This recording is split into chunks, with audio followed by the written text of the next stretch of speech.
Ipinaliwanag naman ng testigo ng NBI ang maaring kaharapin ng Vice Presidente hinggil sa mga binitawang pagbabanta. Target namang pabilisin ng Senado ang proseso ng paglilitis matapos bawasan ng prosekusyon ang bilang ng testigo. At nasa linya o nasa batasang pambansa si Kate Renia live para sa 13 sa tanghali. Yes, Kate? Zay, nilinaw ng NBI witness na si Attorney Jeremy Lotok na may legal na pananagutan itong mga binitawan na pagbabanta ni Vice President Sara Duterte. At bilang isa ring abogado, alam umano nito na ang mga posibleng epekto ng nasabing pahayag. Sa ikalawang araw ng impeachment trial, muling naging sentro ng talakayan ang Article 4 ng impeachment complaint na tumatalakay sa umano'y grave threats at inciting to sedition. Ayon kay NBI Regional Director Attorney Jeremy Lotok, sa halip na itanggi ang kanyang mga pahayag noong November 2024, muli pa umano itong kinumpirma ni Vice President Duterte pagkalipas ng ilang araw. The moment she uttered those kind of statements, pwede ho siyang mag-fall in any criminal violation. So pagdating ho nung November 26, instead of avoiding mentioning those utterances, instead of denying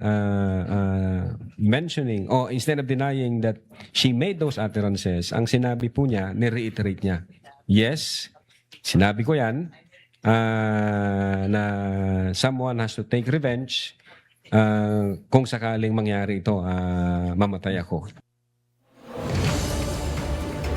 Ipinaliwanag din ni Lotok na may bigat sa batas ang tinatawag na admission against interest dahil hindi karaniwang umaamin ang isang tao sa isang bagay na maaaring gamitin laban sa kanya.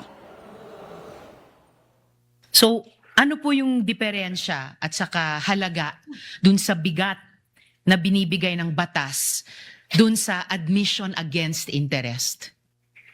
Well, pinapakita ho rito in the natural order of things, hindi ho i-admit ng isang tao yung isang bagay na ikakasira niya. Kapag ho inadmit ng isang tao yung isang bagay na ikakasira niya, maliwanag na ginawa niya yon, sinabi niya yon, at determinado siya sa mga pangyayaring yon o porsigido siya sa mga pangyayaring yon.